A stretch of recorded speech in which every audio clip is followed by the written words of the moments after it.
And we're live. Happy Sunday, everybody. And if you're new here, please take the time to subscribe and say hello to everybody in the chat. Today, we're going to be talking about the rental market and how that's going to be affecting the housing market. I do have a special guest on today. Many of you watch him. That you've watched my channel, you probably watch his channel, and that's Jason Walter. Before we see him, though, I want to explain to people that are watching this on the replay.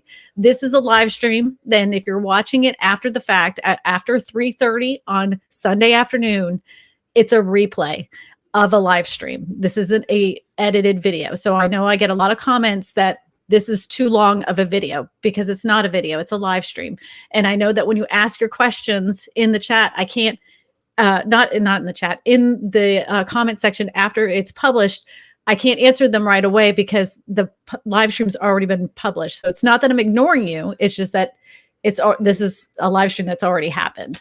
So I just wanted to clear that up for anybody that's commenting afterwards and they're saying that I'm not answering you right away. It's not that I'm not answering you. It's just that it has been already published and it's already been live. So, but the people in the chat are here and they're live and they can ask as many questions they want during the chat. And yes, I will do answer a lot of questions after the fact in the comment section once the video is published. So, but today we're going to be having Jason Walter on. Yay! Everybody give him a round of applause and say hello to Jason. He is a YouTube phenom here in the real estate world too. Like, Jason, tell a little bit about yourself and where you're at and how you're doing. We'll get with that. Awesome. I'm doing awesome. I just had a buyer get their offer accepted today, so I'm really excited about that. Whoop, whoop, for under the asking price. But yeah, Kristina, thank you so much for having me on your channel. I cannot wait for this. This is gonna be my highlight of my week here. But I'm Jason Walter. I have a YouTube channel called Jason Walter and all about the housing market updates and how, to give people the tools and resources in order to make them most and best informed decision about whether they should buy or sell a house in the US. So yeah, I'm really excited to have you to do this. And yeah, thanks again for joining me. Yeah, no problem. What market are you in? In Sacramento, California. Sacramento, California. We get a lot of California people in the chat, so I'm sure a lot of people are going to have some questions. I'm sure they will. I'm sure we have a lot of subscribers and viewers that we share, I'm sure. It says that, like, whenever my husband gets the thing on he'll be like, because people watch Kristina Smallhorn's channel, they've watched this channel too. Would you like to watch this video? And it said Jason Walter at the bottom. I'm like, yeah, they watch us both. I'm sure they do. So thanks again for having me, though. Oh, of course. So in my last live stream, a conversation had came up that was really interesting, and it was we were always talking about, if there's a housing crash going to happen, when is that possibly going to be happening? But in that conversation, somebody mentioned how many people are landlords that haven't had people paying rent. And I know that in my areas, a lot of that's happened. Some people have sold those properties to other investors that are willing to take the loss until this moratorium is over. Some investors, like myself, my husband and I, had some renters that were behind, and they decided that they were going to leave, which was a mutual decision. And so they left, and we took that time to remodel it, and now we have new renters in there. But what is it? Do you think that there's going to be a big influx of these rental properties that are going to hit the market because people haven't been paying rent? And now, do you think there's going to be a lot of more people that are going to end up homeless because of this? Yeah, it's a really good question. If I had a crystal ball, I'd definitely tell you exactly what's going to happen, but you have it, I think. Let's take a look at crystal ball. What does it tell us? Jason Walter has all the answers. That's what it's saying to me right now. Yeah. My seat is getting a little hot over here. So yeah, I think it's going to have some sort of effect. There's certainly going to be some landlords out there who have been hurting, who have had a tenant who hasn't been paying for maybe over a year, right?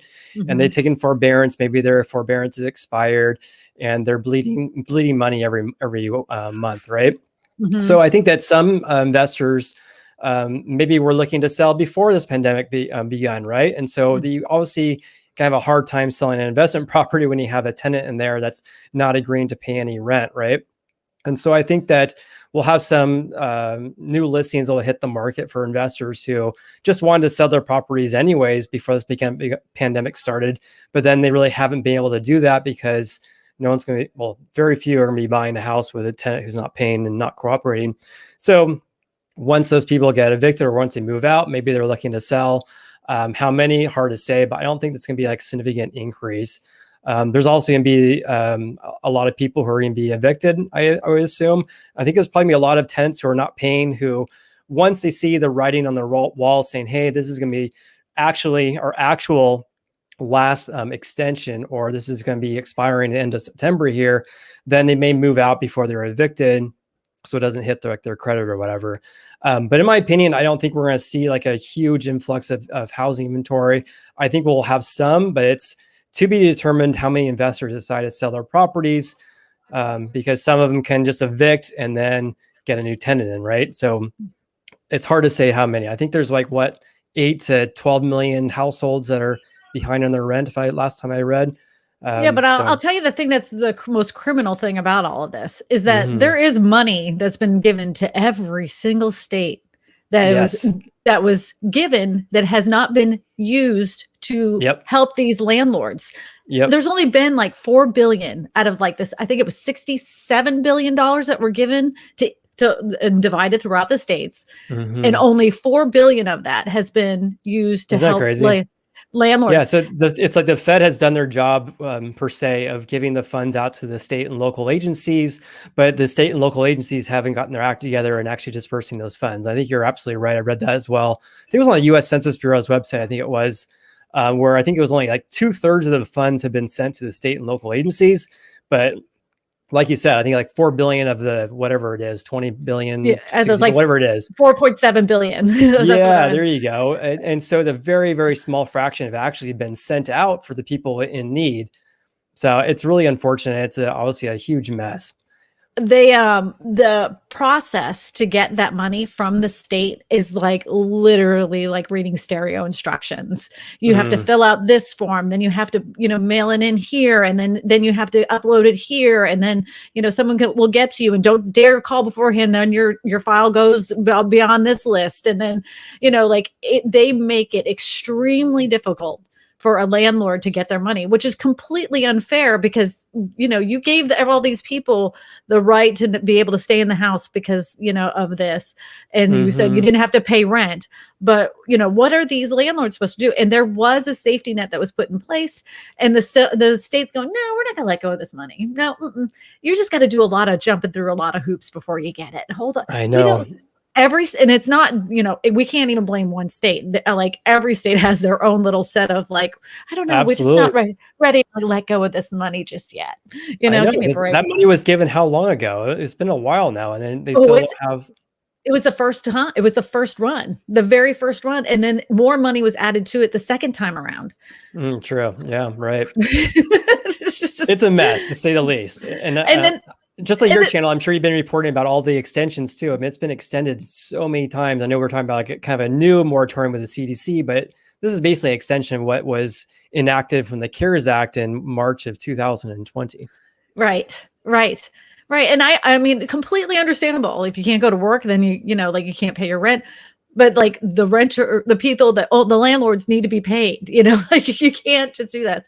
Now I know that some people that were as landlords here that were in bad shape, I mentioned the fact that some of them did sell, but other ones got creative on how to remove bad tenants. And so, like in our area, I'll even just say we had some bad tenants that were, we just kind of came to a mutual agreement because they weren't great. But other people are like, they've had noise complaints, they have other stuff. So they had them evicted because of other reasons, not because they weren't paying rent. So they were able to get around that. That happened. Right. I've heard that a lot through many my friends that own rental properties. It wasn't just the fact you couldn't pay rent; it's because you're destroyed the place or you're a pain in the rear end. Other reasons, right? Yeah, absolutely. Yeah, non-pandemic related. I understand that completely. You can fill in the acronym, but I'm just like PIA disease. That's what I call it, PIA. You figured out what that means. Some people have a chronic case of it. Yes, this is true. What are your thoughts? Are you gonna? Do you have any opinion about how it's all going to affect our housing market? Okay, so like this really bothered me. Am I This is allowed to why ask you questions too? I don't know how this all you can works. do what you want. This is so informal. This is for the people in the chat, and that's why we're having this Perfect. conversation. Yeah. Um, I I really was thinking, how the heck is that going to happen? Like I really was chewing on this for a while, and I'm like, well, if there's a giant surge, how many rental properties are there? And then I was thinking about the apartment complexes and buildings and everything. And most people are more concerned with the little guy that has maybe Yeah. 3 or 4 properties and Right. he's underwater. Um, I just there's so many investors that are out there that are foaming at the mouth, waiting for properties to come on the market. Like Hmm. I have so many people that are like, as soon as you see some properties, a batch of properties, rental Yeah. properties, let me know. And they've been sitting there for over a year, and I just can't see it affecting the housing market in a negative way. Even though like we're not at 8% increase now, we're still at 3.5% increase of Hmm. amount of housing.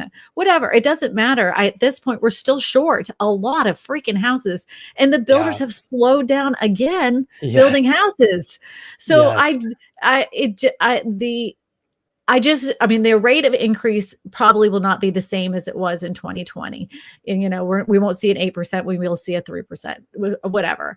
I just Hmm. don't see these rental homes getting on the market affecting it in a way that will cause housing prices to Yeah. decrease. But it could be good for people that are looking for like that first time home buying thing.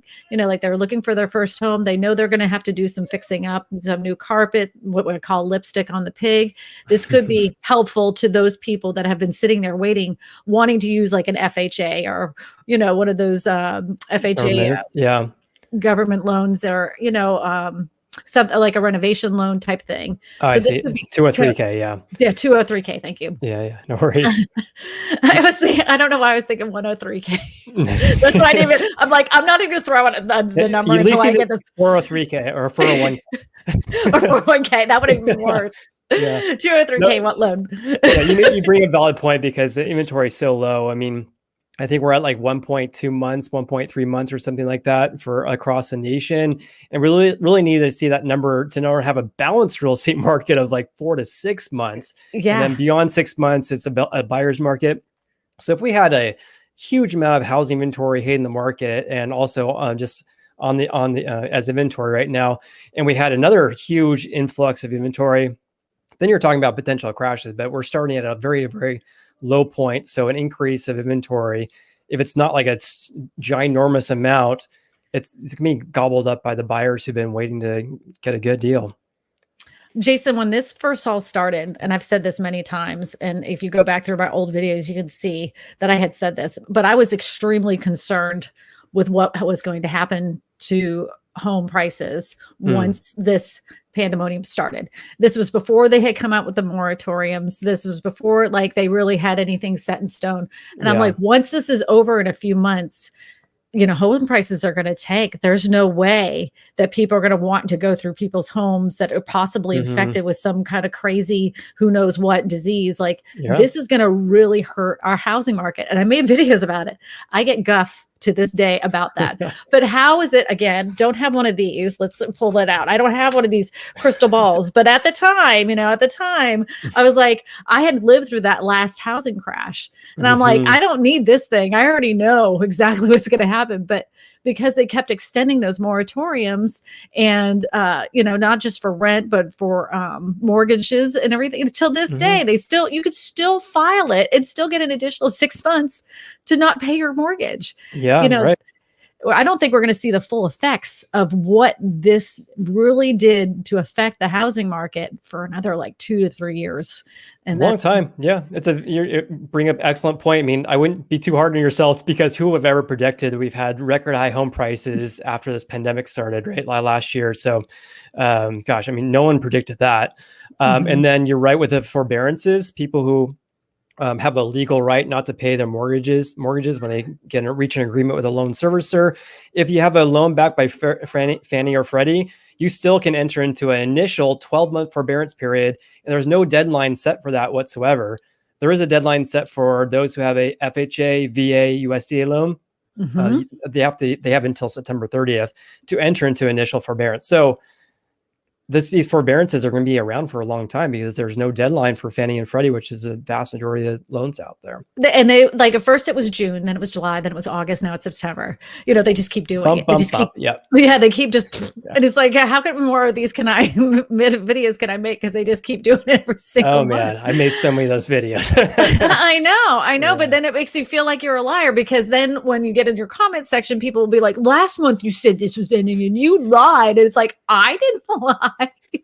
I didn't lie. Facts as we know it. Yeah. We know it. So I don't know. You should follow me on Facebook. You should read some of my comments. I put the most glorious ones on you post them, repost them. That's wonderful. I post them on Facebook, just on my personal page for people to be so entertained. That's too funny. Yep. So if you guys have any questions for Jason and I, please put them in the chat. And Eddie, the producer who's in the background that you guys never see, he's the one that's gonna pull them up. DB Douglas says, comment at Kristina, your thoroughness is appreciated. Thank you. I get very excited. Matter of fact, I got one of my live streams, I was told that I laugh and smile too much, because you know why? Oh, that's bad. Well, here's the thing. I do laugh and smile a lot. And I'm one of those people that I can't help it, that I just, even in the most desperate situations, I have a tendency to make jokes about things. And it's just my way of coping. I don't know why I'm like that. It's either I melt down and turn into a blob of nothingness, or I just make a joke about it, because it's just, it's so depressing. I can't be anywhere else but nice and calm and just goofy. Nothing wrong with that. AAA 80s says, question, are bidding wars in the rental market happening in your area? Yes, they are. Go ahead. You tell me what's going on in your area, but I will explain my story in just a minute. Yeah, so I think so. So we don't have like a listing service in the Sacramento area, meaning like a realtor posting on our multiple listing service in Sacramento. But we do have rentals, obviously. And so I had a client who just bought a house maybe a few months ago, and he decided to instead of selling his house, to rent out his property, and received, I think he said 25 applications to rent his property in 2 days. And so we have a lack of housing inventory for sale and for rentals as well. That was quick. You just cut off. What's that? Like, all of a sudden you just stopped. I was like, did he finish? Sorry. Yeah. I mean, the rental market, to answer the question, our rental market in the Sacramento area, which I think is pretty common for many areas across the country, is that it's highly competitive. There's a lack of rental properties for rent and also for properties to buy. What are you seeing in your neck of the woods? Okay, so I rarely do this, but I was actually taking a couple out because it was a referral to go look at rental properties. We no sooner put the key in the lock and they'd be like, I'm sorry, you don't need to show it. It's already been rented. And it was one right after another. And it was like, oh my God, this is crazy. We get to the final house and she's like, okay, I want to rent it. I'm like, okay. And she's like, can we negotiate the rent? I said, typically you can, but it looks like this market is pretty crazy for rentals right now. I would just go in for what they're asking for the rent to be. And she's like, okay. And as we're filling it out, they're like, it's already been rented out, as we're filling out all the information. And I asked them, I said, did it rent for the amount that the rent was being listed for? She said it rented for more. And I'm like, is that so? I said, you do a lot of rentals? And she said, yeah. She said, all of them are going for more money. Now that is something that I, in a million years, and nobody, I'm telling you, nobody on the planet could have told me that was going to happen. Wow. No one else could either. That rental prices have gone up exponentially. And I have some friends in Boston that have some, rental units over in Providence, and all of their rentals have gone up exponentially. They went from literally like losing tenants like crazy to like all of a sudden they all filled up, and then they went into bidding wars for their rental units. Bidding wars for rentals. Isn't that crazy? Yep. Yeah. I've never heard of such a thing. I have heard of renters offering to pay the entire year in cash. Yes. In order to get it off, I don't want to say offer accepted, in order to get a rental property. That's what this couple was doing that I was showing the Mm, rental house for. They wanted to pay for the whole entire year ahead of time just to win the bid. And they were wow. like, she was like, it's already been done. It's already, Wow. it's already done. Tough. Yeah. I It's tough know. enough to being a home buyer, but it sounds like very tough to be a renter as well. Correct. Correct. Challenging. Who else do we got up there? We got another question there, Eduardo. Lawnmower. He's one of my longtime subscribers and always the best comment. Just he has the best, most clever comments. Lawnmower says, does a solar power off-grid battery packed increase the value of a house? In my area, it does not at all. Matter of fact, if it's a rented solar powered battery packed house, Mm. it actually decreases the value of the Yeah. home. So how is that in your area? We don't have that too much. I would imagine the foothills in California probably have that because of the power outages and stuff with wildfire in our area. But yeah, I think that I would look in the eyes of an appraiser. So an appraiser is probably not going to go out the property and see that has that, unless like let's just say you're in an area where that's like super common, like every house has it, and then your house does not. Maybe the appraiser would ding you for that. I don't know. Maybe it's common in some neighborhoods or communities. I'm not too sure, but I think in general, especially you made a really good point. If it's leased or rented out, and then it's going to decrease because when the buyer wants to buy that property, then they have to use that payment in order to qualify for their mortgage. Same goes for solar panels. A lot of people think we literally had someone who was a solar panel rep come to our broker's office a few years ago. I'll never forget it. And they said, if you buy solar panels through us and you get solar panels on your home, your clients do that, it's going to increase their home values by 45%. Like crazy. So they did that here in New Orleans. That was like, if you go to New Orleans, criminal. there's tons of solar panels that came through because they had told people something similar to that. And they also told them that the state was going to pay for it and they would only be paying a couple $1,000s. Well, the state funding ran out for the solar panels and people were stuck with this bill. And it's like such a thing here with these leased type of solar panels. They actually will, instead of like transferring the lease over to the new buyers, they actually take that, deduct it from your proceeds? Your proceeds, your payout. Yep. So the seller pays for it, you're saying? The seller pays for it. They put it on their house. It comes out of their proceeds and it goes to the buyer.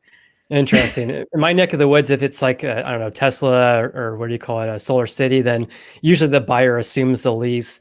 Sometimes the sellers will pay it off, but often they don't want to or don't have to because it's such a competitive real estate market.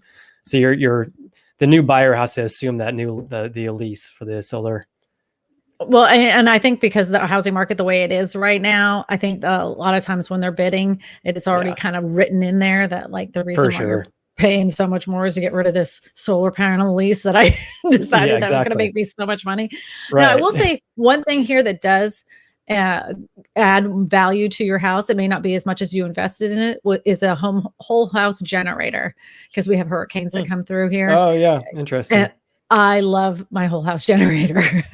They're wonderful. So it goes on automatically if you have a power outage? Instantly. Like we actually do the countdown for 3 seconds. Like once the thing goes out, then we count down 1, 2, 3, and that's boom, and the whole thing starts that way. I know, I love it.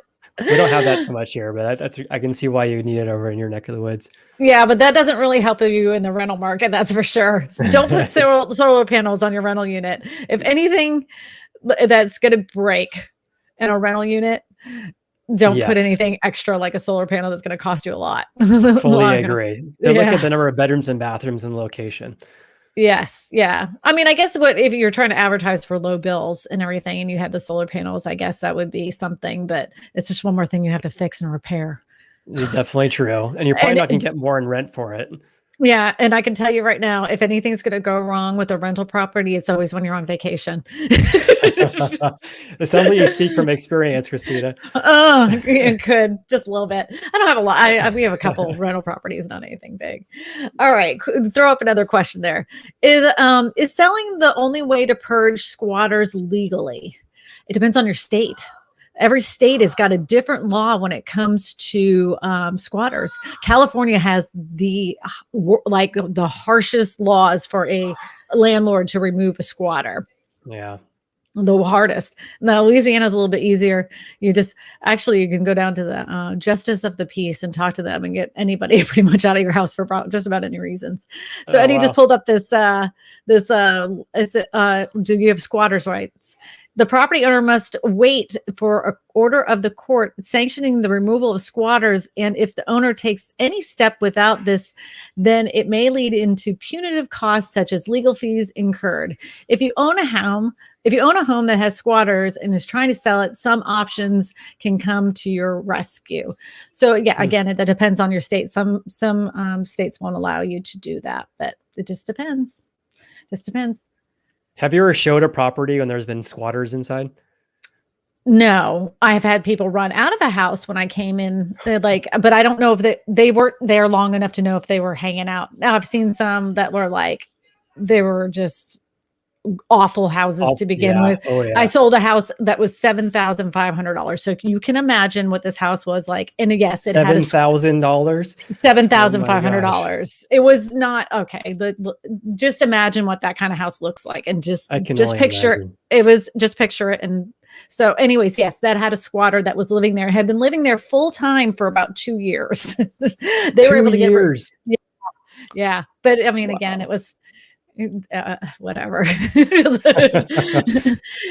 Moon with $1.99 super chat says, do you recommend flood insurance? If you are a renter and you live in a flood zone area, you can get renter's flood insurance for the contents of your house. And I strongly recommend it if you're here in Louisiana or in a flood zone area, because it is bound to happen at some point, and you don't want to be the time that you rented the house. It's super inexpensive to do it. Yeah. My husband and I had a whole house full while we were waiting for this house to be built. We were renting in this flood zone area. I mean, like literally, if it was to flood there, we would have lost everything in the house. And sure enough, after we moved out 2 years later, that whole area had flooded. That whole area. I'm like, I'm so glad we had renter's flood insurance. But yeah, if you're a renter and live in a flood zone area, I would definitely do that. You can get renter's insurance too. Easy thing, cheap too. What do you think, my friend? Yeah. So in Sacramento area, so like homeowners, for example, we have like 2 different types of flood zones. So we have rivers here in Sacramento. We have the Sacramento and the American River. Anyways, there's like 2 special flood zones. Sorry, 2 different types of flood zones. There's a special flood zone where if you're buying a house using a loan, then your lender is going to require you to get flood insurance. In my neck of the woods, it's like $50 a month. If you're in a regular flood zone, your lender doesn't require it. So it's up to you whether or not you want to pay for that or not.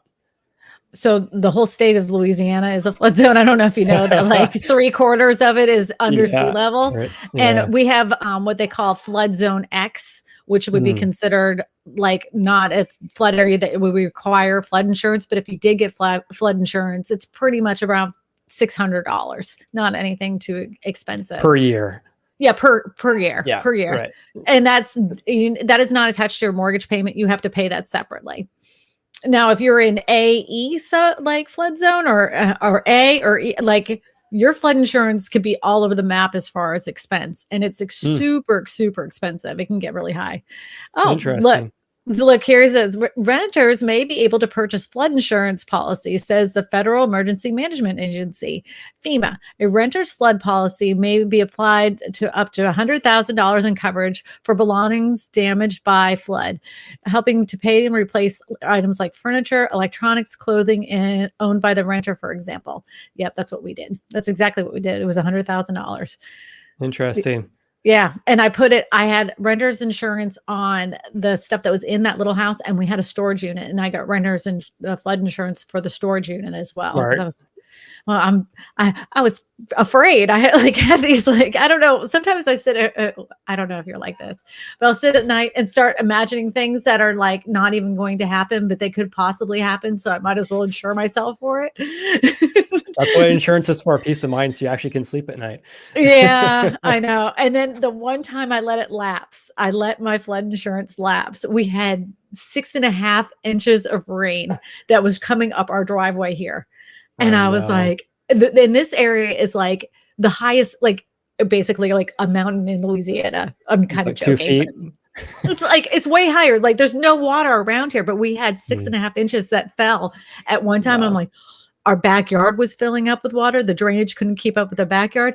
Our front street was so full you would not even drive your cars out of Oh, the wow. driveway. I'm like, oh my God. And I'm like, when will it stop? I was so thankful it stopped. I was like, if that had gone on for another 10, 15 minutes, we Oh, would have wow. been in bad shape, really bad shape. Luckily, it So didn't happen. yeah, so I called the insurance guy immediately, and I'm like, "Hey, yeah, about that flood policy. Remember, let that As you can hear lapse." all the raindrops in the background.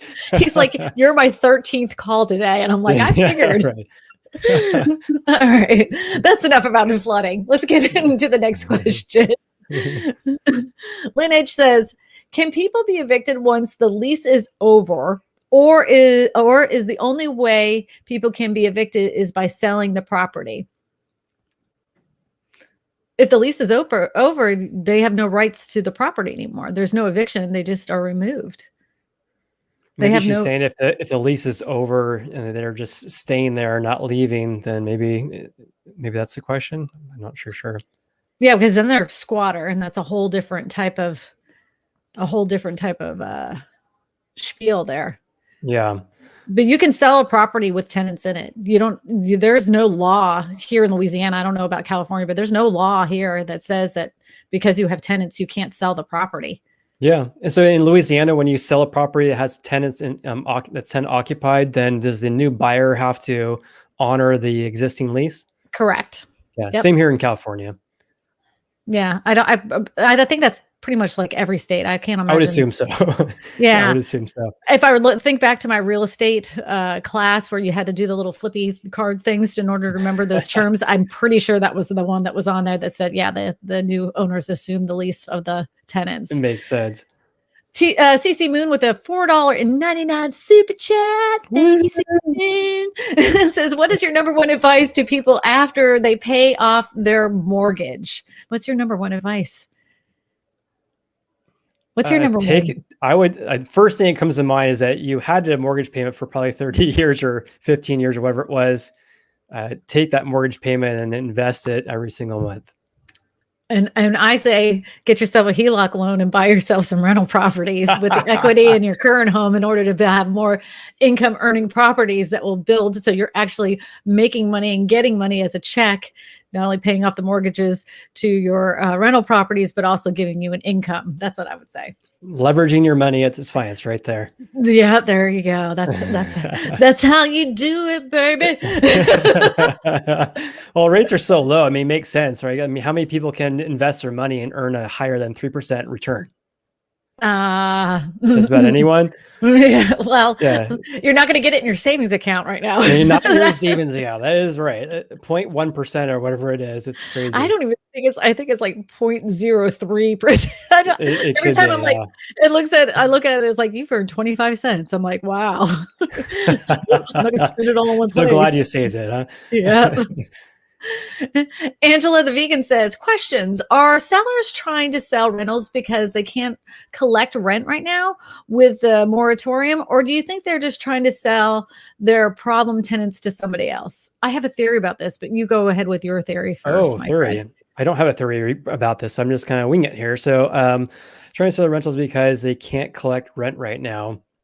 I would say that if you have a rental property and investor and you have a non-paying tenant, you're gonna have a harder time selling your property, and you're probably, in my opinion, probably sell below market value versus if you had a property that was either vacant or the tenant's paying their rent, then obviously you're gonna sell it for more because you have a cooperating tenant.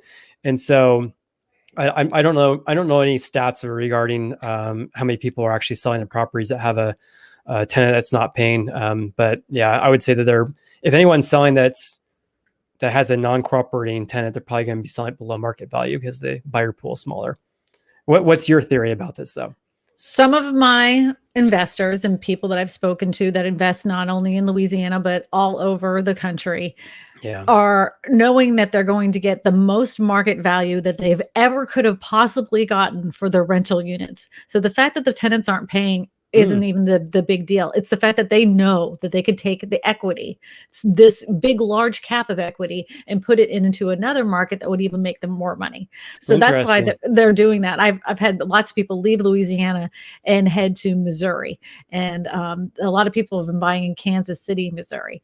So it's one of those things. It's just one of those up and coming markets. Another investor had taken their money out of San Antonio, Texas, right when probably 3-4 months into the pandemonium, and he was holding on to it so he could invest in an area that he felt like was growing, which was Austin, Texas. Oh wow! And now he's got like some serious bank. He was like, that was the best decision I ever did. So there's people that are really wise investors that know how the rental markets and work throughout the country, and they know to take their money from those particular rental units and throw it into another area that's up and coming and growing, where they know they can continuously raise the rents over time. Interesting. Yeah. I mean, Austin, Texas has a huge housing boom. I did a collaboration on my channel with an agent in Austin, Texas, who sells a lot of houses.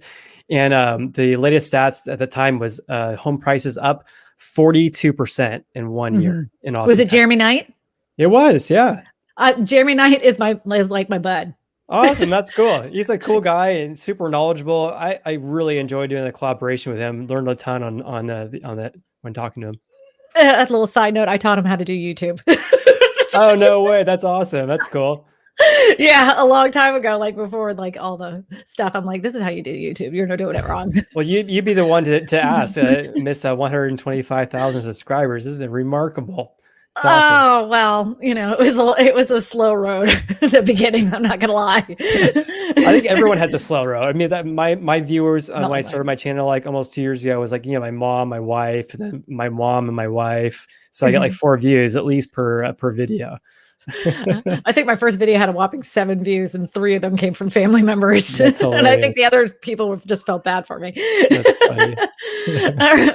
Lynn Rick says, are renters who haven't paid rent during the moratorium legally required to pay all the back rent? Can they just walk away scot-free? Go ahead. No, you're still obligated to pay your rent. The moratorium is just about evictions, not to a moratorium or a forbearance on the amount you owe. Yes, correct. And it does affect I'm on Jeopardy. $200. Yeah. And it does affect your credit. That doesn't mean like I got a year for free. You're gonna have to pay it back. Just like mortgage forbearance. Yep, absolutely. Yep, you got to pay it back. They're one way, shape, or form. In some and it depends on your lease. You may have to. It may be a lump sum. It may be, they'll fan it over another year. So, you might be paying double rent for a year. Not a lot of people are going to be able to do that. That's why it was so important for us for people that were landlords to get that money from the state, which was nearly impossible to get. Nearly impossible. For $5 super chat, Miss Kristina, my favorite straight shooter. You guys give me your favorites non-occupied brokers, banks for VA rental I own. Hey, you guys give me your favorites non-occupied brokers, banks for a VA loan rental I own.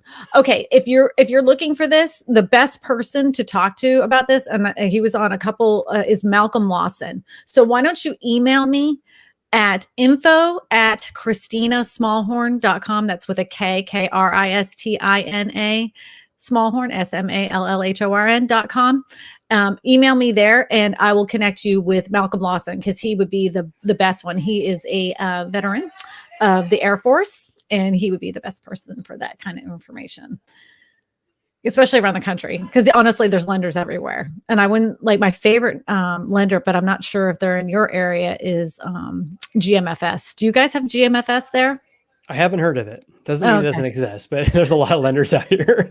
Right. I think it's a Southern thing. I know it's all through the Mississippi, Texas, not California, Mississippi, Texas, Arkansas, like those kinds of areas. Southern states. Yeah. I've seen them in Florida too. So got it. They're great. They're really good. All right. CC Moon says, question, does homeowners insurance cover cover wall detaching from the foundation, house settling, gap between the walls on the side of the house? Does homeowners insurance? That will depend on your homeowner's insurance I would company. assume so. I would assume that the house is less. I don't know what it's like in your state, but in California, we have like 10-year. If it's a new house, then you have 10 years for foundation issues. Mm-hmm. So if this is a new house, which I am assuming it's not, but if it is, might want to see if there's a builder warranty you have in place. But other than that, yeah, I have to look at the terms and conditions of your home insurance. So when I lived in Florida, a new phenomenon that was happening to a lot of people was sinkholes were deteriorating the I house. bet. Yeah. And then the insurance companies were having a hard time because they were like, when the house is basically eaten up by a sinkhole, they're like, they don't want to pay out and then they'll be like, well, we'll pay out for the structure, but we're not going to pay out for your belongings because you could have gotten them out. But the fire department's not going to let you into the house because it's a safety hazard to get out your belongings because it's getting eaten up by a sinkhole. Yeah, nor can you build on it again. You can't build on that piece of property again either. Yeah. So that was one of those things that adjusted over time. So now when you're in Florida, you have to have a sinkhole policy, a rider on your property. But when you have a detached wall from some other problem, like with tree roots and everything else, you're going to have to fight with your insurance company because they're going to tell you, well, you should have maintained and trimmed the tree from tree roots. They're not going to, they're not going to give you anything. Sometimes it's just best to try to do that on your own. Yeah. Oh my God, nice mug. I like big mugs and I cannot lie. So here's the thing, people know this about me. I always have big cups. That's awesome. You know what I thought it was? I thought it was because it was closer to the camera. You know, when you hold a fish, you catch a fish, you don't hold it here, you hold it way out here. That's hilarious. That's awesome. I like anybody that's been watching the show for a long time. I only drink hot tea. That's my liquid of choice is just hot tea. Morning, noon, and night. The caffeine does not affect me.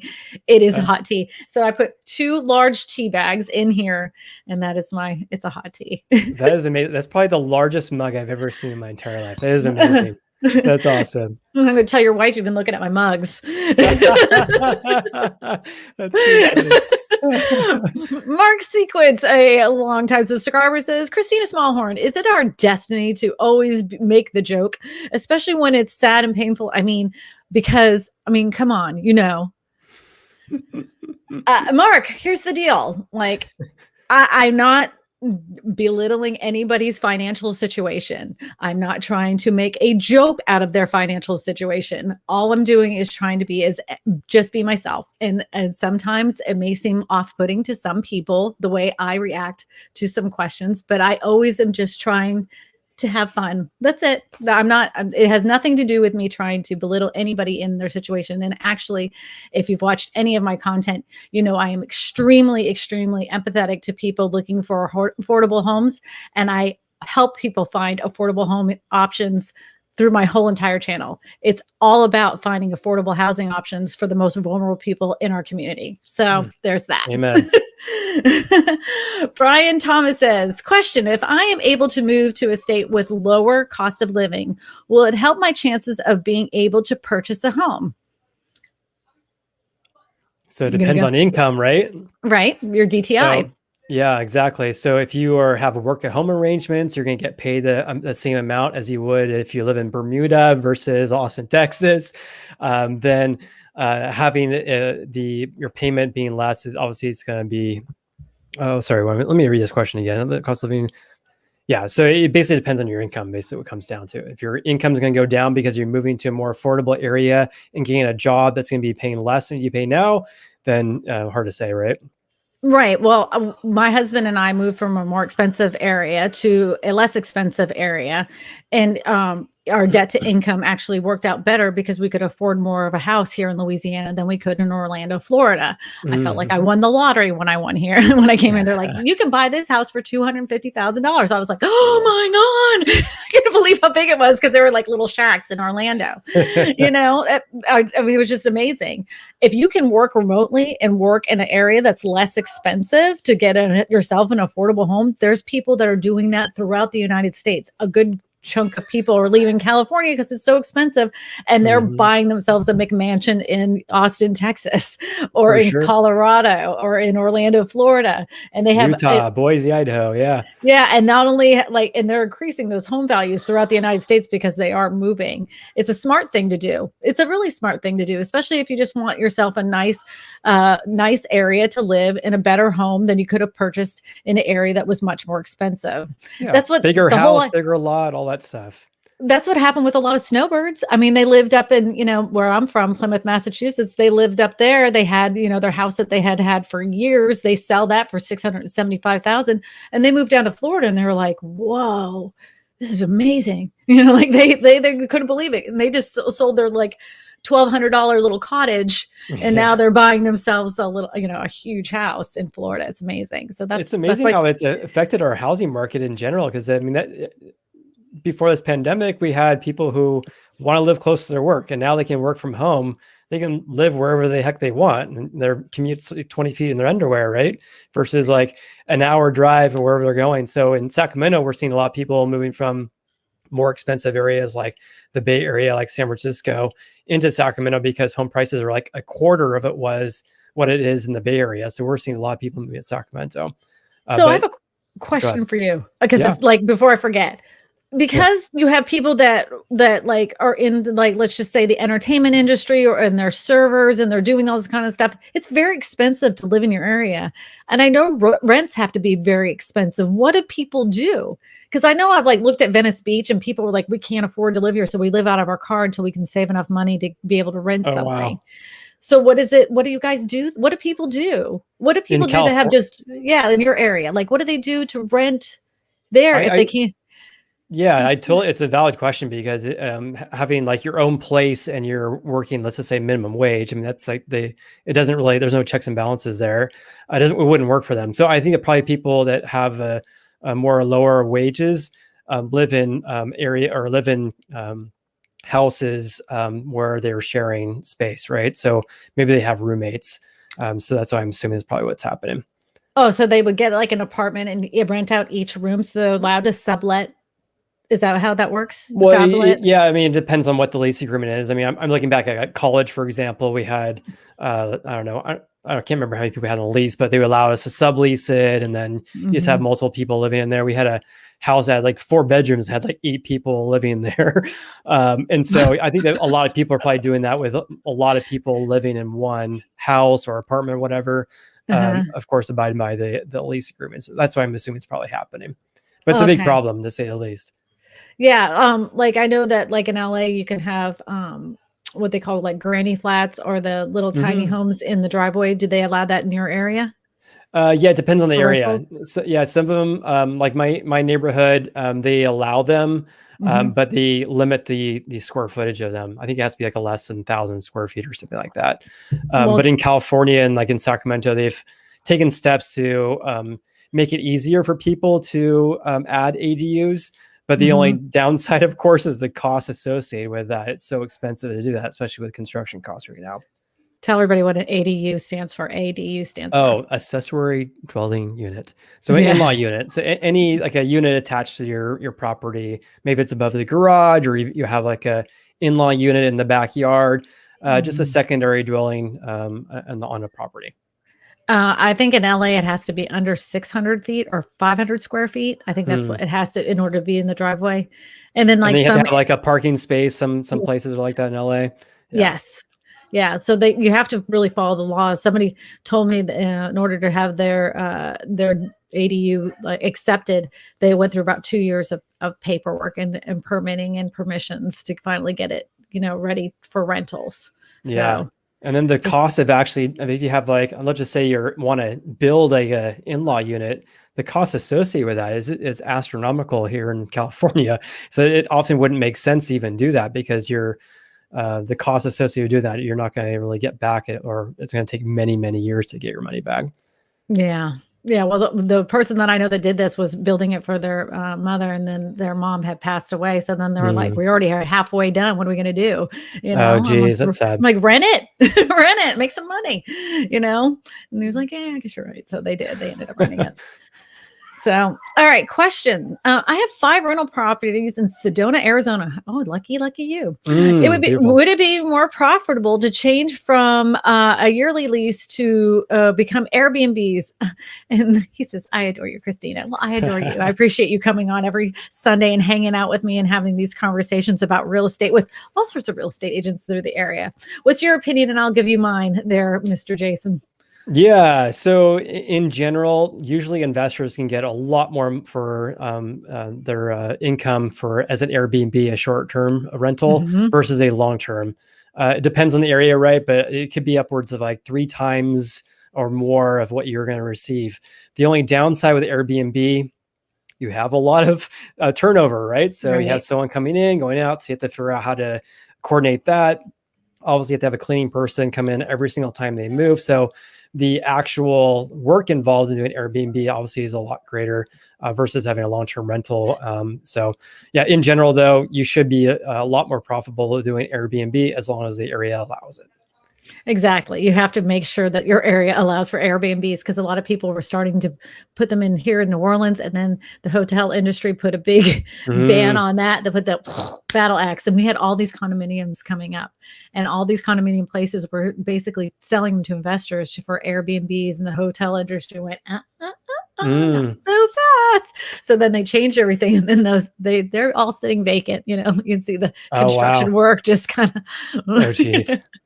Yeah. And I'm like, why didn't they just finish that off? Because they could have sold a lot of properties out there. Because there's a lot of people that live out there that could afford and have been be able to afford it, but they didn't make those condos FHA compliant. So they're like, limit the pool. Yeah. Yeah, Airbnbs always will make you more money, especially if you're in a tourist area. You just may have to make sure you have the right maintenance company that's going to maintain those properties if you're not living in the area.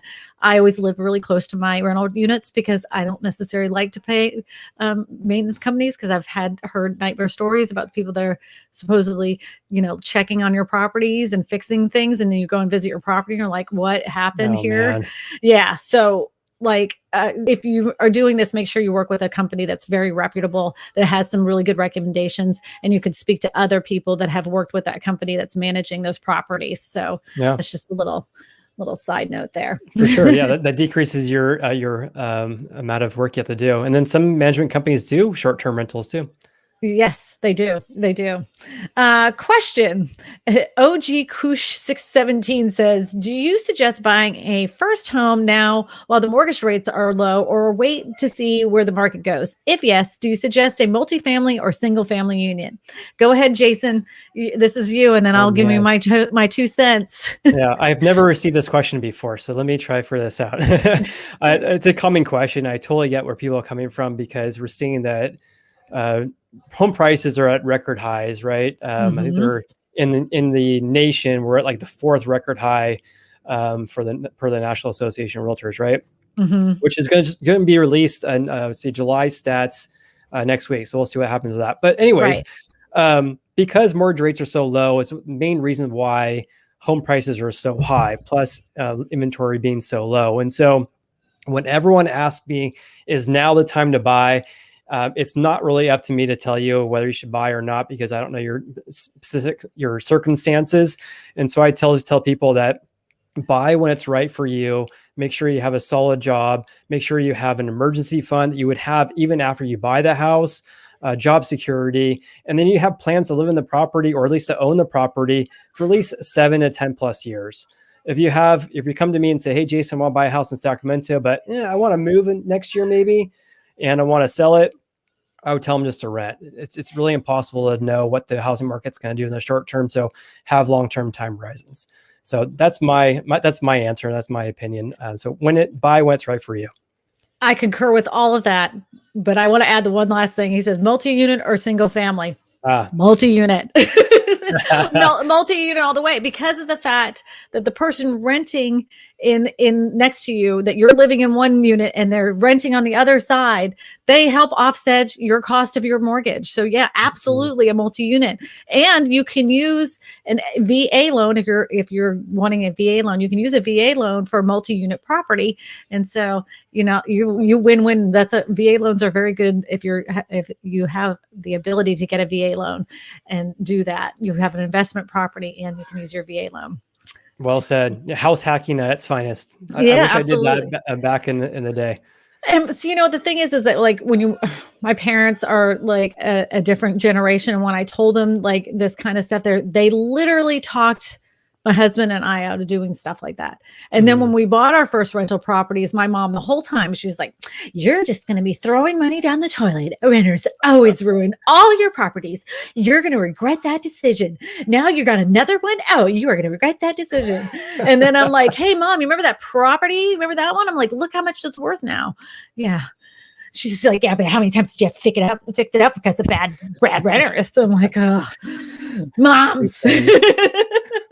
Moms are always there to look after you, huh? Yeah, or just know everything. Julie says, question, are you seeing scam rentals being listed all over Facebook?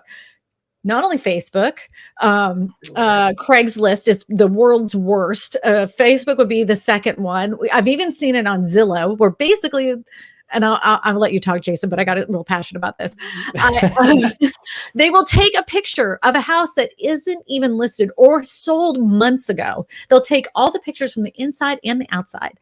Then they'll put up this post and they'll be like, I just really want an adoring family that really needs this home. Like I'm not asking for a lot. This was my grandmother's house. So it would be her best wish just to give it to somebody that has a family that needs a home, and then sure enough, you get them, and they're like, well, all we need you to do is to wire us the deposit of $1,500 and we'll have the keys under the front porch for you to be able to preview the property. But basically the house is for you. And then they pull up to the house. And the people that own there are like, what are you doing here? And they're like, well, we saw it online. Like, this house isn't listed. Like, what are you talking about? Have you seen that in your area? Yeah. And oftentimes they'll list it for a lot less than market rent, right? So it'd be like $1,000 where everyone else is like $2,500. Like, oh my gosh, I found the one. And so they probably get a lot of people to fall for that. I actually listed a house maybe a few years ago. And I literally listed, this is back when we didn't have a direct link to Zillow on our MLS. So we had to list it on our MLS for a home for sale and then go onto Zillow or the other websites and I can manually enter it in there. And I usually do it like 15 minutes after. And so I listed it and literally like a half an hour later, I go to Zillow and I look at it and it's all my pictures from my listing and it's a rental property. And so someone just took all my pictures just like that and listed it for rent. And I had people calling me, going, hey, I'm calling you about your rental and blah, blah, blah. I'm like, I don't have it for rent. And so there's a lot of scams going on there. So Julie, what I would recommend is that you go and actually just Google rental scams. It'll take you to I think it's the FTC website, and it'll talk about all the rental scams going on. But just be very careful and don't wire any money before viewing a property. That's for dang sure. Yeah, never, ever wire any kind of money. And like make sure the person that you're speaking to actually owns that house. So you can easily access that through public records here where we live. Yeah, you could just go into the tax records office, you type in the address and the person you're speaking to, make sure that's the person that actually owns the house. That's one way you can check, but never, ever wire money. And, be very careful. Yeah. Right. And then you can Google the address too. So if you see that the house is for sale, and it's for rent, go ahead and look at the real estate agent at the bottom and call them and see, is this house actually for rent? Because usually when the price is on there is so low, if it's too good to be true, it probably is. It's, they're people are There's some bad eggs out there, as There everybody knows. definitely are. If you had any doubt, I think 2021 has pretty much brought those bad eggs into light, brought them, Definitely true. bubbled those people to the surface. We also have wire fraud going on here in our area too, where people, the hackers hack into the people's email system, and then they either that or they have an email address that looks very similar to their agent's email address and say, hey, we're almost closing, and so just wire the funds to this account number. And then it's just, it's a account number overseas or whatever, and the money's gone when they wire all their down payment. We have I have an addendum, and I always talk to my buyers and sellers about this. So what he's talking about, the wire fraud scam is like this. So, like when you have a down payment from a buyer, they're usually putting down, like sometimes they're putting down $100,000 to $150,000, and they're wiring those funds to the title company that's closing the property. All of a sudden they'll get an email that comes in from the title company. It looks just like the title company saying, there's been some changes to your transaction. We're now going to need you to wire the funds to this account number. Make sure that it's there, so that way you're going to be able to close on time. And they're so sneaky. They have copied your address. They've copied everything, and it looks identical to your own email address, like that you would have gotten from the title company before. Before you ever even think about doing anything like that, the first thing you need to do is go on Google and find the title company's phone number, call them up and say, hey, I just got this email. Is this from you guys? Am I supposed to change the wiring instructions? And I can guarantee you 99.99999 times, no, you're not supposed to change the wiring instructions. But the best way to handle this, where you don't have to even think about wiring money, is just to go to your bank and get a cashier's check and walk in with that handheld check, so you don't have to worry about wiring instructions, and you can go tell those people to go pound sand. But they'll copy your email address. Mystery Machine 1, where's the Mystery Machine 2? I want to know. Question: is there a discreet and effective method to sell rentals, investors, etc., a home without listing it through the MLS for situations involving nosy neighbors? What do you suggest there, Jason? Discreet and effective method to sell without listing. So, I mean, there's sometimes Zillow or Redfin, open door buy houses with all cash, right? But I would say that normally, if you're going to be selling it off the MLS, you're probably going to be selling it for less than market value.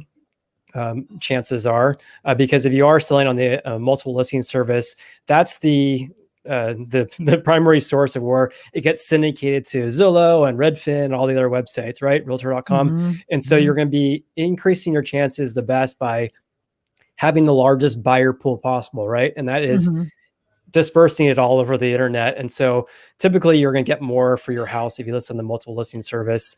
I would say if you're worried about nosy neighbors, don't put a for sale sign out in front of your front yard.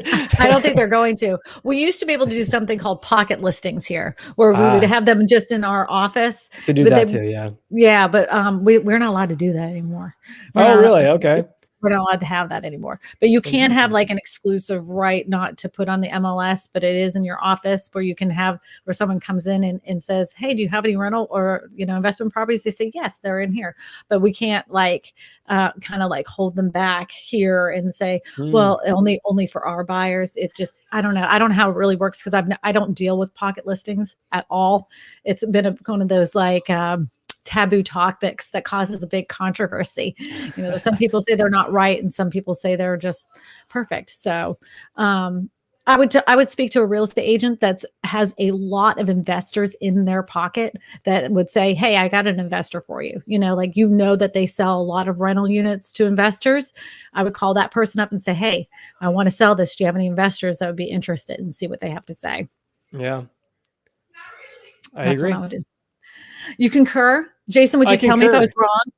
Oh, for sure. Definitely. Okay. You'd be like, man, I'm throwing you on the bus. I don't care. It's Sunday and this is your channel. I'm going to make you look like an idiot right now. That's my goal in life. Yeah. Yeah. Just throw Kristina on the bus. No. Candace says, how does the listing agent get paid for rental properties? Do they get a percentage for the first month's rent? here in Louisiana, we get the actual first month's rent. That's how most of them do. So if it was $1,200 a month, the first month's rent actually goes to pay the real estate agents. That amount is actually cut in half, because one half goes to the listing agent and the other half goes to the buyer's agent. And then that actually goes to the brokerage, and the brokerage takes their percentage out. So you really, at the end of it, probably end up with about $450. Not kidding. I'm not kidding. Definitely true. There's definitely splits involved. I've never done a rental. I don't do rentals at all. So I honestly couldn't even tell you, but I would assume that's probably right in our neighborhood as well. And that is correct. The reason why most real estate agents don't deal with rental properties is because you work your rear end off just like you would for a home sale, for a rental property, and it costs a lot of time and money and patience. And then their reward is very small after you spend all that money on gas and setting up properties and time and driving around everywhere. You spend, unless you live in Bel Air and you're looking at rentals for like $30,000 a month, right? Crazy, right? Right. But there's some agents that are just solely work with rental properties. And because they have a whole team of people doing that whole thing, it all works out. It all pans out. They end up like, this is their jam, you know? Jam.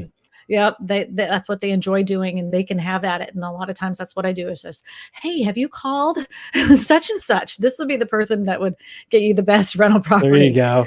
Yeah. I don't do a lot of rental properties. I will for some people though. Yeah. We don't even have a listing service. Yeah, right. Killian says, question, do not to do with renting, but how does one loan shop without dinging one's credit too many times?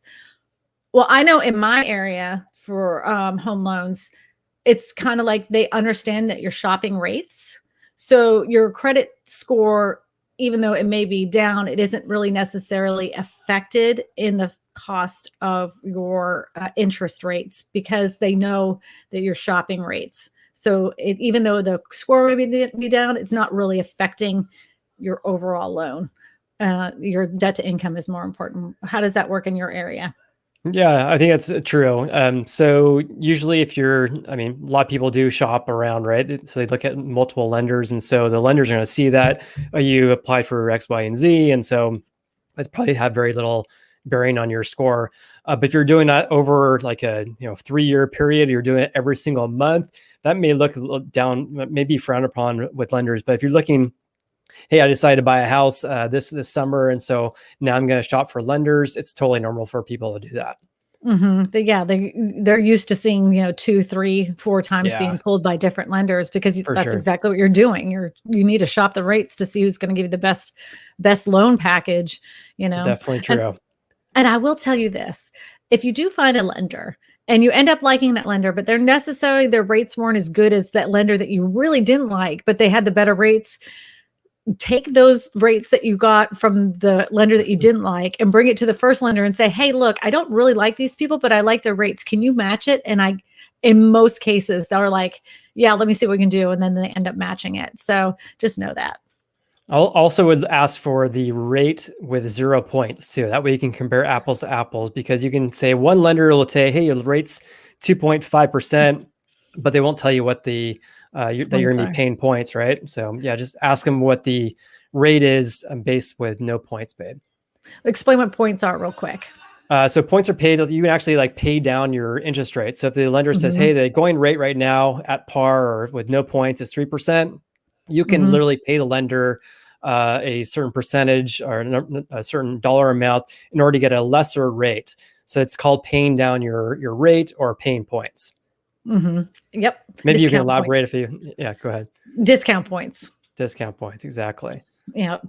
It says, question, do you think we are going to see landlords asking for or other renting to tenants who can pay a year's lease or signing due to the rental moratorium? I think some landlords are going to request that, but other ones know that this is the price of business.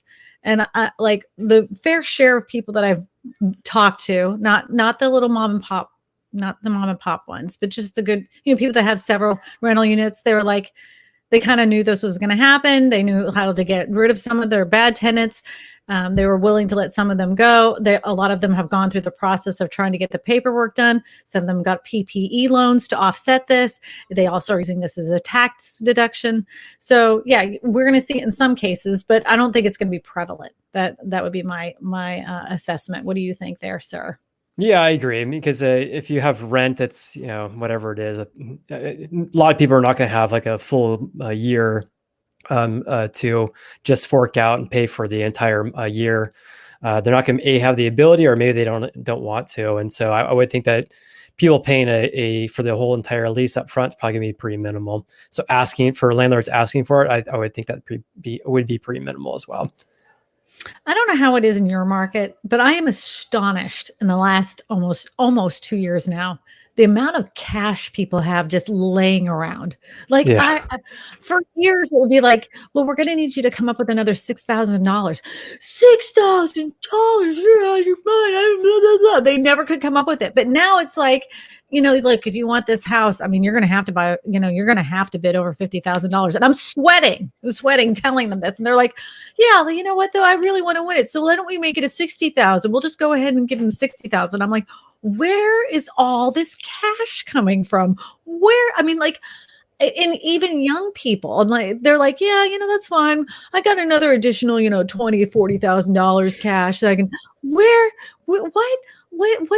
is all this cash coming from? I've never seen so much cash. Never in my life. Is it like that there? So in my neck of the woods, we have about 15% of all sales are cash. So we're actually under like the national average. So the National Association of Realtors for July posted that about 25% of all sales in the US were all cash in July. And so we're actually below that. But I'm personally seeing a lot of people are buying houses who have a significant down payment, if not cash, right? And versus completely different compared to 2008. So I'm seeing millennials having over $100,000 in cash just to use for their down payment, and that's because they were saving, or they cash in on stock options, or they were investing in the stock market. Everyone knows the stock market's record highs, and so people are cashing in on the stock market and buying real estate. I had somebody that cashed out their 401k to buy a house. Ooh, the entire 401k? I don't know if it was her whole thing, but when she told me that, I instantly went like, yeah. Hence my reaction as well. Wow. It was very visceral, the reaction I had when she's like, but she wanted that house. Oh, we got a $5 super chat for Marjorie Punchnail says, how do sellers agents handle multiple offers with an escalation clause? Do agents not like to see escalation clauses? How does it work? Thank you. Go ahead, Jason. I think I've only written maybe like one offer with an escalation clause. I know that some areas they don't even allow you to write escalation clauses. And so I would say how they do multiple offers with escalation clauses. Oh, I see. So I think she's asking if there's more than one offer that has an escalation clause, which I don't even know the answer to that, because if you have one offer saying, hey, well, I guess it might depend on the maximum dollar amount that they're willing to pay, right? Because most of the time they say, hey, for those of you who don't know, an escalation clause, there's a cap. So they're saying my offer is $500,000, but I'm willing to go up to $525,000, and I'll pay $5,000 more than the highest bidder, up to $525,000. So if there's multiple buyers doing that, I would assume that highest amount, that cap, is going to be different. So it might just be really, it doesn't really matter really. And so how does that all work? And so I kind of explain that. What are your thoughts about that? Okay, so when it became trendy for about a good 3 months with these escalation clauses. 3 months. Okay. Well, in my area, like there was it became like a thing, like everybody was doing them. And then after that 3 months, people were like, hey, about those escalation clauses, this isn't necessarily the best thing under the planet, because I'm going to explain why. So, we all, as real estate agents, we all have all of these conversations. I find to be escalation clauses to be a big giant hassle and make a lot of people sweat for no reason. I always say no escalation clauses, highest and best. Give us your highest and best so we don't have to play these Mickey Mouse games. Some sellers are like, yes, let's go ahead and try for the escalation clauses, and I'll do whatever they tell them to. But I give them both sides of the story. This could turn into a basically what I call a pissing match, or you can just get the highest and best and get what you want from the house from the get-go, and you don't have to play these games. And most of the sellers are like, I don't want to play games. I just want to sell a house. And I'm like, okay, good. But some are like, no, I want to get as much money as I can. I want to squeeze out the lemon as hard as I can. And those are the same people that are like, you have a roof that's like basically like barely holding on because squirrels have been eating it for the last 12 years. I ain't fixing a thing. They want the house, they're gonna have to buy it. Like, wow. Yeah, we honestly don't have it too much in our area. Like I don't know if I've ever really seen it really. So it's very uncommon. So what most people are doing in Baton Rouge, huge. Okay, yeah. So, not in my specific area. Sure. In my neck of the woods, we don't really see it. I don't know why that is. But so most of the offers are getting accepted, or people they're willing to waive their contingencies. Maybe they're willing to waive their appraisal or loan contingency, and sometimes inspections, which is crazy. But I know. That depends on the property. But I don't know about how you are, Jason, but I hate this market more than anything in the whole entire world, because even though, I represent sellers and I represent buyers, I want everybody at the end of the transaction to like one another and get along with one another. I know that sounds crazy. I mean, because it's business, but the thing is that I think it's a terrible situation for a buyer when they have to basically let go of every single right that they had in order to purchase a house. They're letting go of their appraisal contingencies. They're letting go of their the house that they need to sell. Like, God forbid it doesn't sell, which it does, but God forbid it doesn't sell, and then they're stuck with 2 mortgages. They're letting go of their inspections, and they come into this house and then they find out there's gas leaks and they can't even move in yet because it's full of black mold. They've let that all go because they wanted a house. And I'm like, this sucks. This is risky. So bad, so risky. So I try to. It depends on the property too, but in general, I think it's very, very risky, and it's highly wouldn't recommend it. For a good hot minute, though, people were doing some really crazy stuff just to win. It's like, dude, what are you doing? Like, stop. But I thank God I'm very proficient in the contract itself, so I know how to word things in that contract, especially when it came to like the inspection period and everything, that there still was like a way for them out. Like the inspection period is information only unless the repairs are over $10,000. So I wrote it that way. So that way I'm like, does that seem fair to you, buyer? Buyer's like, yeah, I don't want to pay any more than $10,000 if that's going to cost for the repairs. I'm like, all right, then.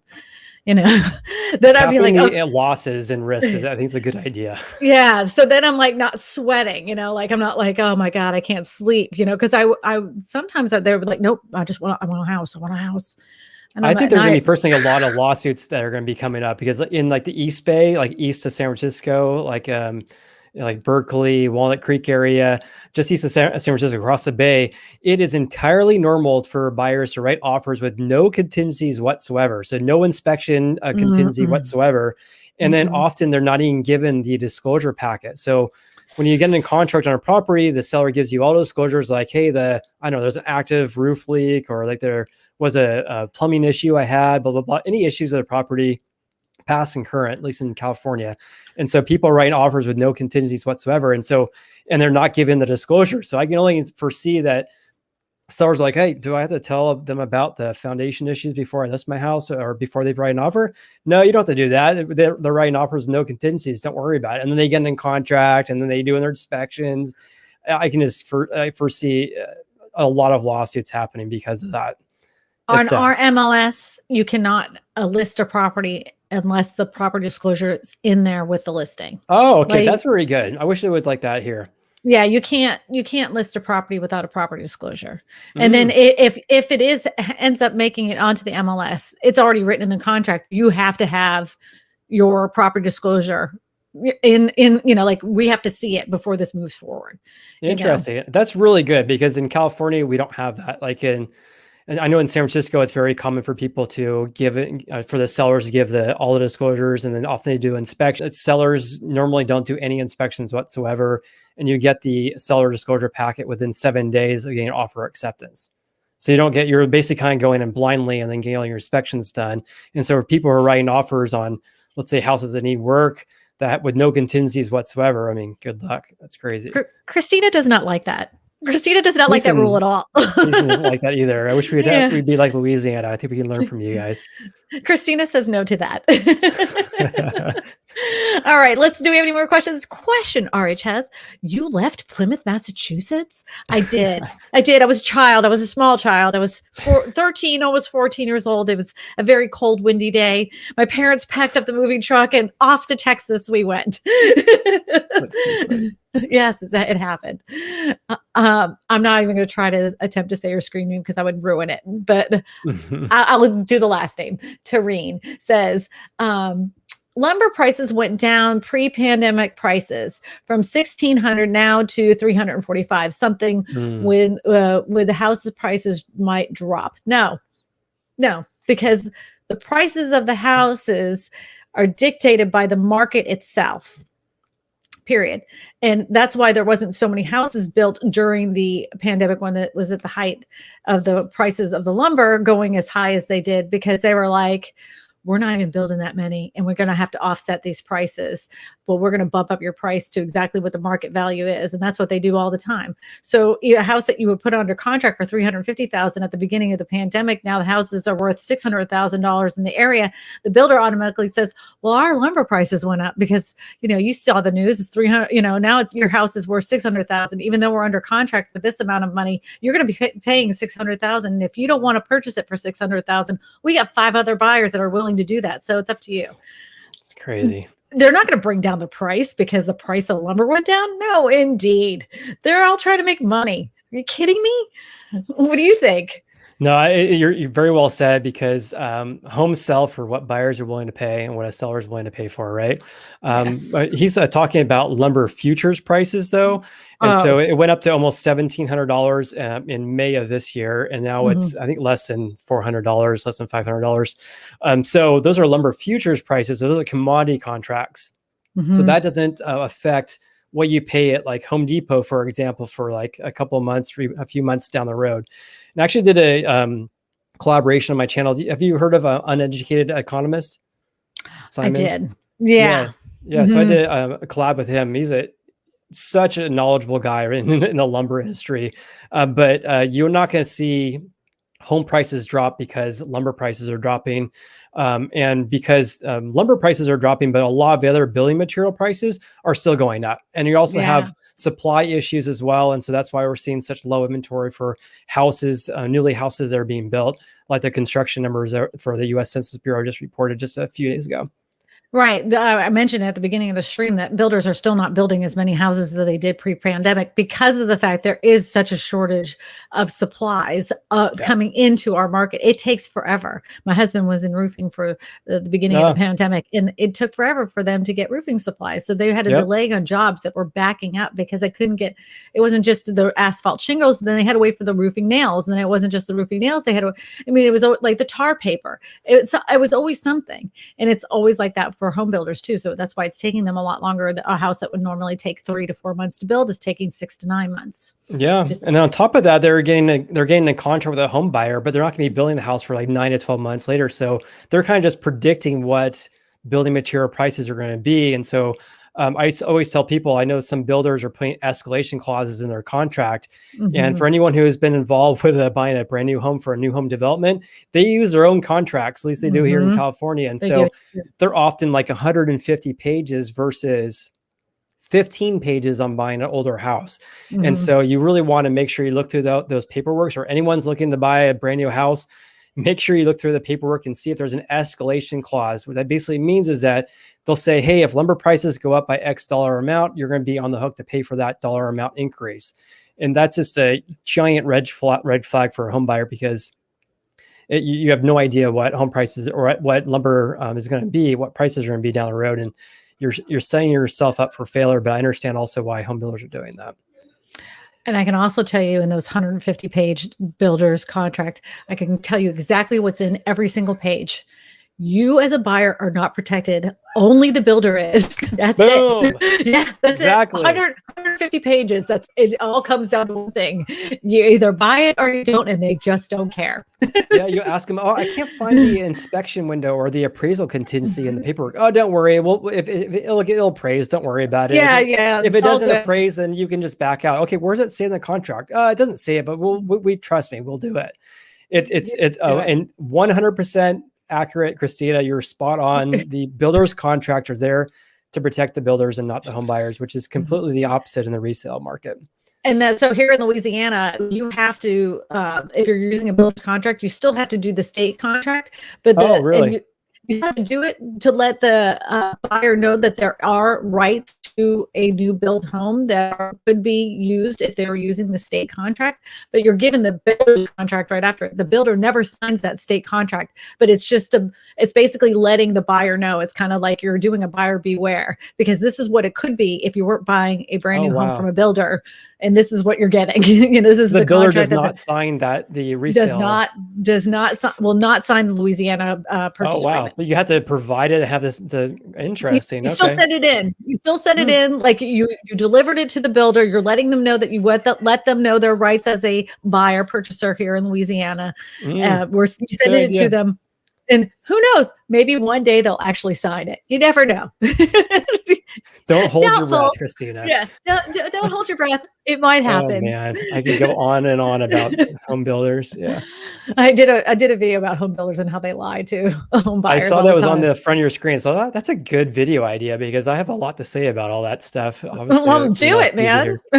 I don't own the topic. Make a video on it if you want to. If you want me to be a guest feature on there, I'll throw my 2 cents. Hey, that'd be fun, actually. I'll have to have you on my channel. I think it'd be a lot of fun. Okay, I'm in. You heard him say it, everybody. He said he invited me over there. So if you don't see me on there, he lied. No, I actually ran a poll in because I was starting to do these collaborations now. I find it much more interesting rather than just like, talking to my cell phone where I make my videos. And so I ran a poll on my channel and say, hey, who do you want to have on my channel as a collaboration? And your name, I think, came up the most. So I think they're definitely much looking forward to that. It's because I'm cute. I think it's because you laugh and smile too much. Yeah, it's probably that. One of my common meme comments is always about my makeup, so it's probably because of my makeup. That's hilarious. Yeah, that's my Facebook feed is full of how they make fun of my appearance.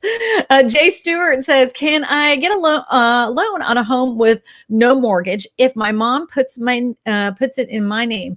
I work, but my credit score is only 600 or so. I want to rehab and live in it, Chicago, Illinois. You're going to have to talk to your mortgage lender. So I don't know how it works in Illinois for mortgages, and every state has their own laws when it comes to mortgage lending.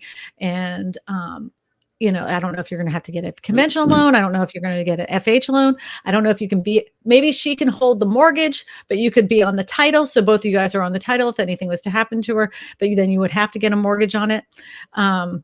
You definitely need to speak to a local lender in your area to see how that is going to be able to work out for you. What do you say there, my friend? Agreed. Yeah. No, honestly, it probably varies by the state, and so you're spot on. I would definitely reach out to loan officers in your area and find out what's the workaround. Jason says what Kristina said. He says ditto. I can't beat that. I agree. Professor Cutie Pie says, purchased home with FHA in June. Is it possible that I may have to move to Georgia? It is possible that I may have to move to Georgia for a different employer in November.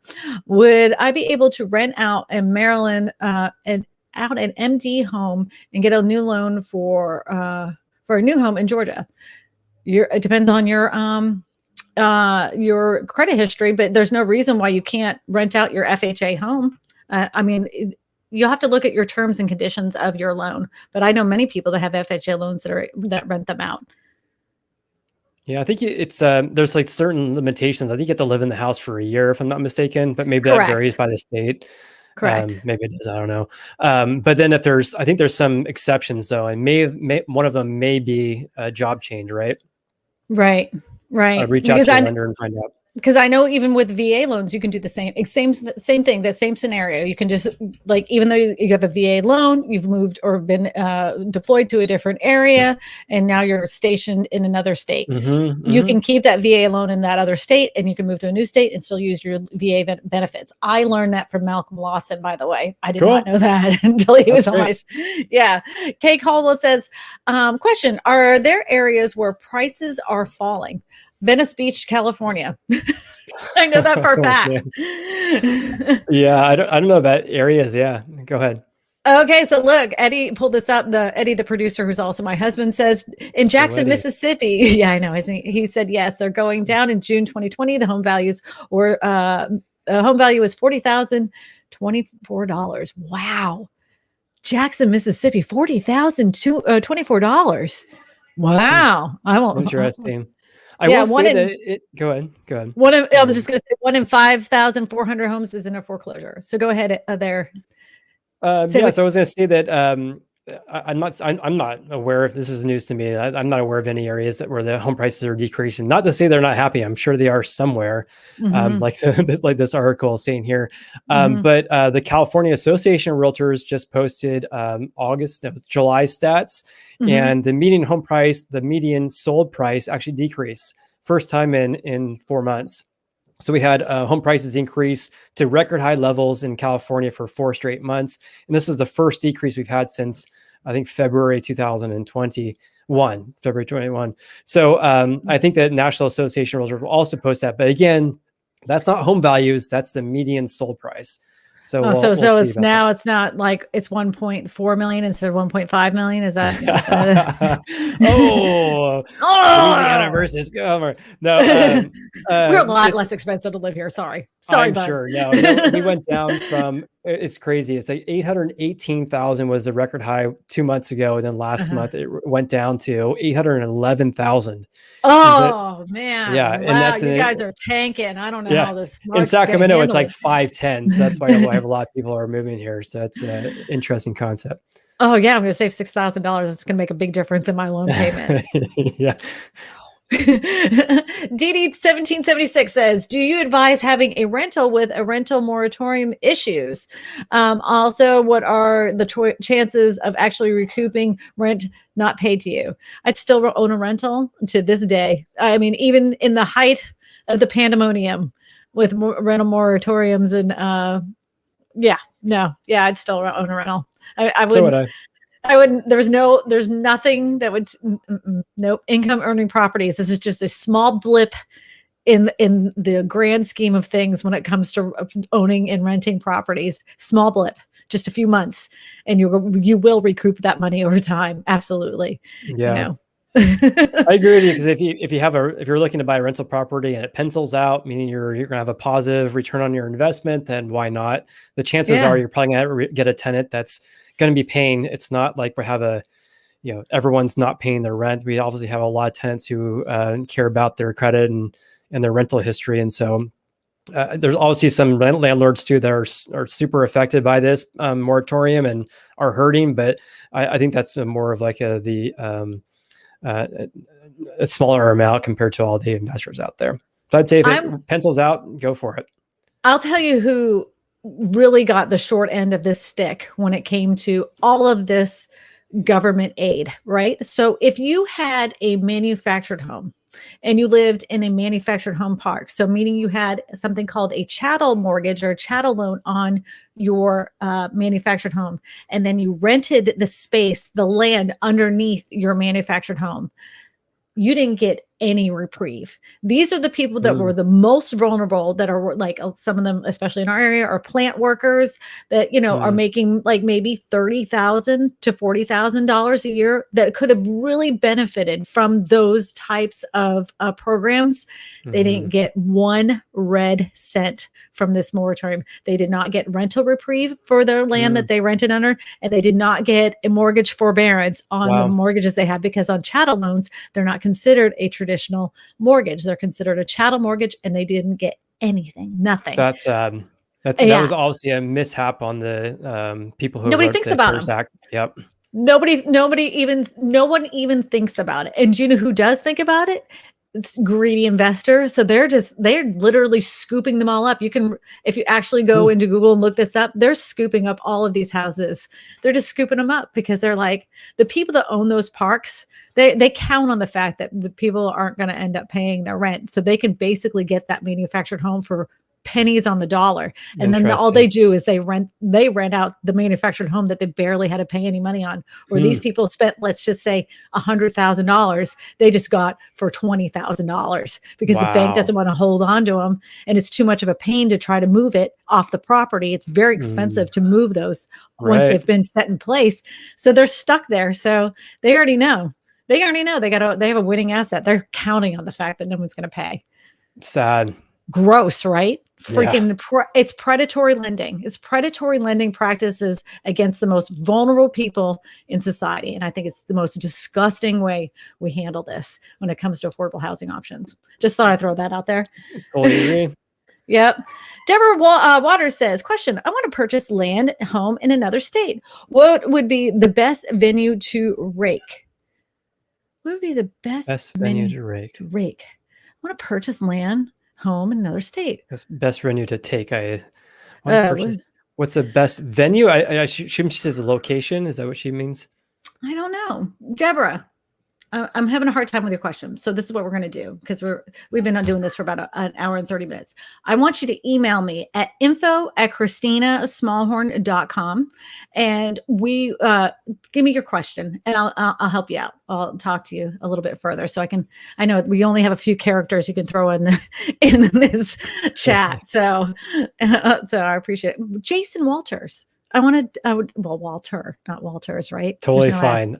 Whatever. It wasn't fine. I got to say your name right. Jason Walter, I want to say thank you so much for spending your Sunday, an hour and a half with us and having such. I'm glad you had fun. I had fun too. It was great. Really appreciate it inviting me into the channel. And yeah, I love doing these things. Like I said, way more fun than talking to my cell phone, making videos at home. I can't do it. I mean, I officially can, but then I get tired of hearing my own voice. It's much more fun to like bounce off somebody, I totally agree. It's way more fun. And also it's a learning experience too, which I love learning. It's probably a reason why I love doing these housing market updates. Yeah. It's a great place to have smiles and laughs and make people really excited about my smiling face. It's too funny.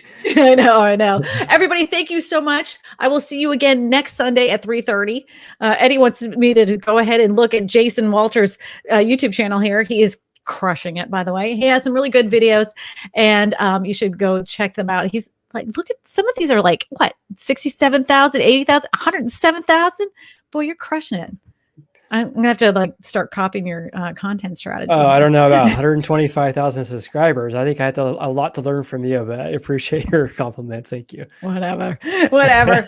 People like you. Why is the subscribe button not hit? I'm curious about that. I don't know.